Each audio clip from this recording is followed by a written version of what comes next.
तो स्टार्ट करते हैं बेटा।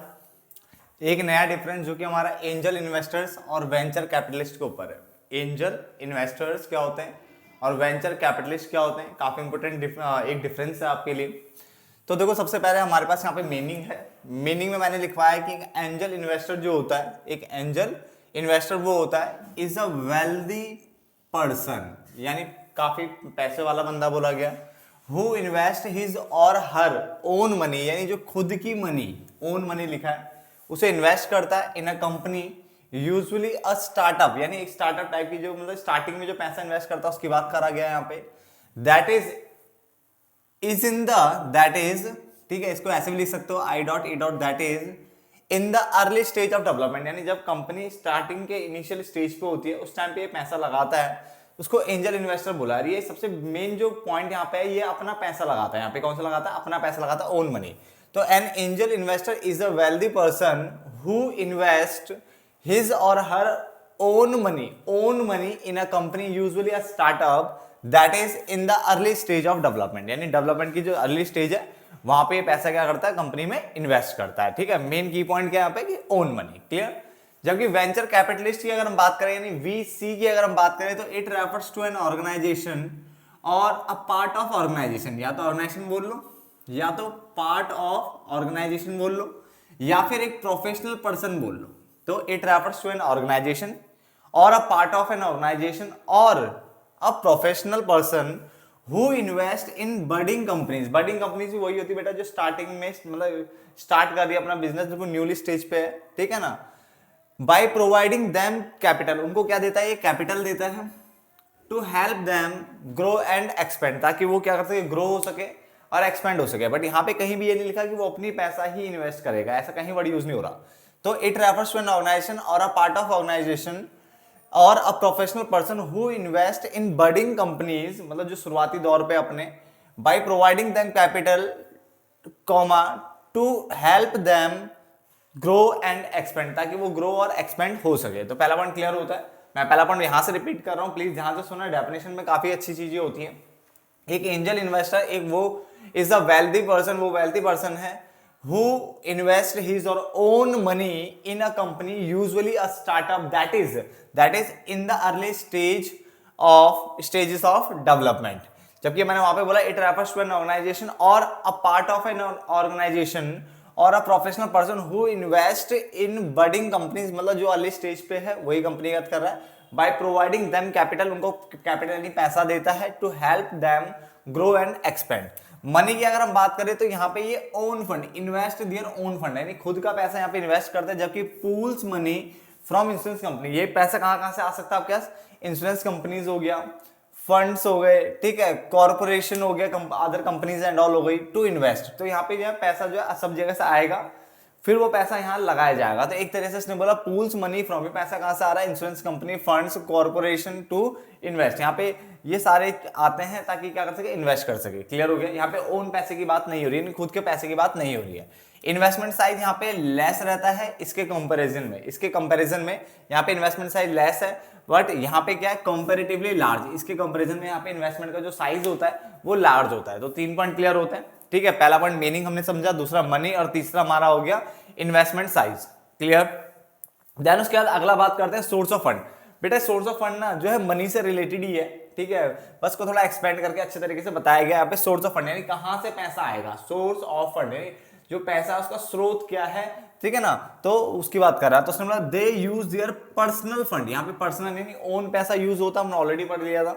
विच may come from their own successful entrepreneurial ventures, यानी जो खुद का जो बिजनेस है वहां से उसने इकट्ठा किया हो सकता है, या एग्जीक्यूटिव पोजीशन, एक अच्छी पोजीशन में था वहां उसने पैसा कमाया है तो वो पैसा लगा सकता है, या अदर पर्सनल सोर्सेज, जो भी है बट पर्सनल होगा। अब चाहे उसने प्रॉपर कहीं एग्जीक्यूटिव पोजीशन, बहुत अच्छी पोजीशन में था किसी मतलब कंपनी अपने, वहां से पैसा उसने खूब बनाया, देन उसे लगा रहा है, या कोई बिजनेस चलाया था वहां से पैसा बनाया उसको कहीं और लगा रहा है, या फिर अदर कोई पर्सनल सोर्सेज हो सकता है जहां से पैसा, अपना पैसा, किसी और का नहीं, अपना पैसा जो है यहाँ पे लगा रहा है। जबकि वेंचर कैपिटलिस्ट की बात करें तो उसने बोला ये फंड्स आर सोर्स्ड फ्रॉम, ये कहां से आते हैं? ये आते हैं इंस्टीट्यूशनल इन्वेस्टर से। इंस्टीट्यूशनल इन्वेस्टर्स आपके LIC टाइप के होते हैं, वो इंस्टीट्यूशनल इन्वेस्टर्स कहलाते हैं, तो वहां से आ सकता है।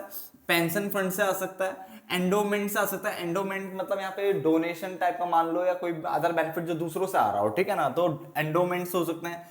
अदर लार्ज एंटिटीज से, यानी जो बड़ी बड़ी कंपनीज है उनसे पैसा आ सकता है। तो यहाँ पे जो दूसरों का पैसा यूज हो रहा है, ठीक है, दूसरे बड़े बड़े खिलाड़ी यहाँ पैसा लगा रहे हैं। और वेंचर जो बेटा, जो वेंचर वाले, जो वेंचर कैपिटलिस्ट में जो होते हैं ना, वो जानबूझ के ना स्टार्टिंग वाले बिजनेस में पैसा लगाने की कोशिश करते हैं, क्योंकि वहां पे रिस्क ज्यादा होता है तो रिटर्न भी ज्यादा होता है। तो ज्यादा रिटर्न कमाने के चक्कर में, ज्यादा ऑनरशिप घेरने के चक्कर में वो पैसा लगाते हैं ये लोग, ठीक है ना।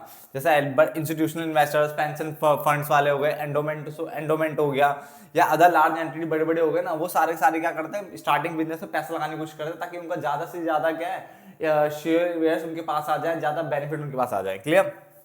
आगे लिखा है the capital comes from collective pool. ये जो पैसा आता है ये कलेक्टिव पूल, यानी सबसे सभी के यहाँ से पैसा आएगा, तो उसको बोला गया है वेंचर कैपिटलिस्ट, जो कि स्टार्टिंग बिजनेस में लगाया जा रहा है। क्लियर। तो एक बार यहाँ तक ना 4 पॉइंट ध्यान से देख लेते हैं, देन उसके बाद आगे बढ़ते हैं, क्योंकि ये पढ़ना बहुत जरूरी है, इंपॉर्टेंट बन जाता है अपने आप में डिफरेंस, क्योंकि बाकी पॉइंट बहुत छोटे छोटे हैं।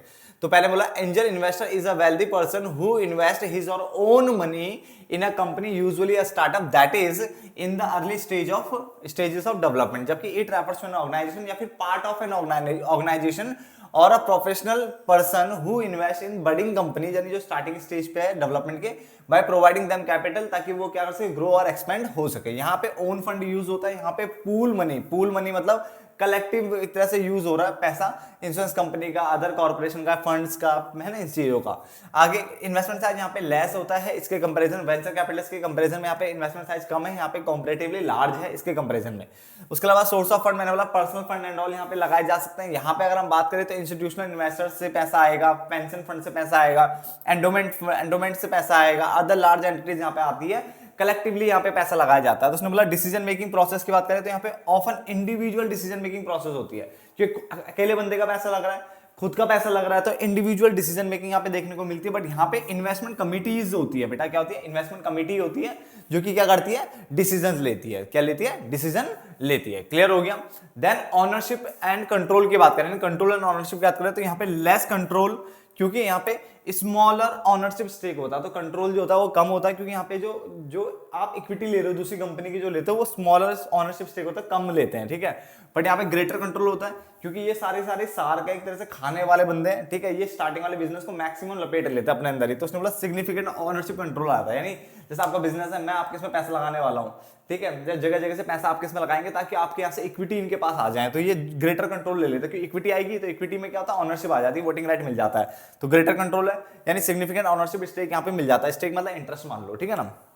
जबकि यहाँ पे लेस कंट्रोल होता है, स्मॉलर ऑनरशिप स्टेक होता है यहाँ पे, ठीक है ना, अकेले बंदे का। उसके बाद हमारा लास्ट पॉइंट है ड्यू डिलीजेंस, ठीक है ना। अगर हम ध्यान से देखें तो 2, 4, 2, 6 पॉइंट हमने ऑलरेडी यहाँ पे कवर कर लिए हैं। तो ड्यू डिलीजेंस पे बात कर लेते हैं, ठीक है। इसने बोला यहाँ पे कंडक्टेड बाय एंजल इन्वेस्टर्स, यानी जो सिंगल बंदा है या जो भी अपना खुद का पैसा लगा रहे हैं बंदे, वो उसके द्वारा ये कंडक्ट किया जाता है based on their own experience, और अपने खुद के एक्सपीरियंस पे होता है। बट अब ये ड्यू डिलीजेंस होता है, एक सिंपल सी टर्म में समझ लो, ड्यू डिलीजेंस क्या होता है, जब भी आप कोई कॉन्ट्रैक्ट करने जा रहे हो, कुछ भी जा रहे हो, तो जो भी नेसेसरी इन्फॉर्मेशन या जो भी चीजें है ना, वो जो डील वील जो भी आप करने वाले हो, उससे पहले जो भी लेना होता है ना बेटा, वो चीज कंडक्ट करना ड्यू डिलीजेंस कहलाता है। मतलब कोई भी चीज आप मतलब फाइनली कोई चीज करने जा रहे हो, तो उससे रिलेटेड जो भी आप मटेरियल फैक्ट आप ढूंढ रहे हो, या जो भी आप प्रोसेस लगा रहे हो उसको जांच पड़ताल करने के लिए, वो सब ड्यू डिलीजेंस के अंदर आती है। तो इसके अंदर जो ड्यू डिलीजेंस करना, क्योंकि भाई पैसा लगाना है इस बंदे ने, तो जो कौन करेगा, एंजल इन्वेस्टर खुद से करेगा ड्यू डिलीजेंस, वो भी अपने एक्सपीरियंस के बेस पे, ठीक है, क्योंकि बाहर का कोई बंदा यहाँ पे इन्वॉल्व नहीं है। बट यहाँ पे जो ड्यू डिलीजेंस की, पहले भाई जिसके यहाँ पैसा लगा रहे हैं क्या वो सेफ है कि नहीं है, ये सब चीजें क्या है, conducted by staff in venture capitalist. Venture capitalist firm में जो भी स्टाफ होगा वो खुद से वो ड्यू डिलीजेंस मतलब सब कुछ देखेगा, कागज वागज सब कुछ ढंग से नोटिस करेगा, उसके क्या मतलब ट्रेंड चल रहा है क्या नहीं चल रहा, सब कुछ देखेगा। तो ये यहाँ पे ड्यू डिलीजेंस जो कंडक्ट करता है वो स्टाफ करता है। कौन सा स्टाफ, जो वेंचर कैपिटलिस्ट फर्म में। और समटाइम कई बार देखना पड़ता है ये ना असिस्टेंस भी ले लेते हैं, हेल्प ले लेते हैं, किससे, आउटसाइड फर्म से भी, यानी आउटसाइड फर्म से भी ले लेते हैं हेल्प, कि क्या ये बिजनेस सेफ है, क्या हमें पैसा यहाँ लगाना चाहिए, क्या इनके यहाँ से मुझे इक्विटी लेनी चाहिए नहीं लेनी चाहिए, ठीक है ना।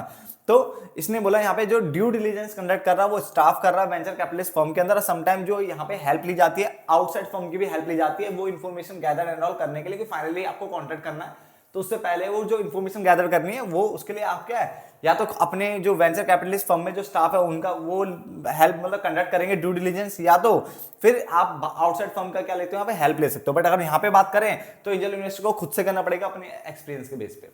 ठीक है ना। तो 7 पॉइंट के आसपास मैंने यहाँ पे कराए हैं, होप्स आपको समझ में आ गया होगा जहाँ तक है। ठीक है, 7-8 पॉइंट बहुत होते हैं। ठीक है, इसके इस बेस पे आप क्या अच्छे से यहाँ पे क्या इसको एक्सप्लेन कर सकते हो। क्लियर हो गया। मिलते हैं एक नए डिफरेंस में, तब तक के लिए धन्यवाद दोस्तों।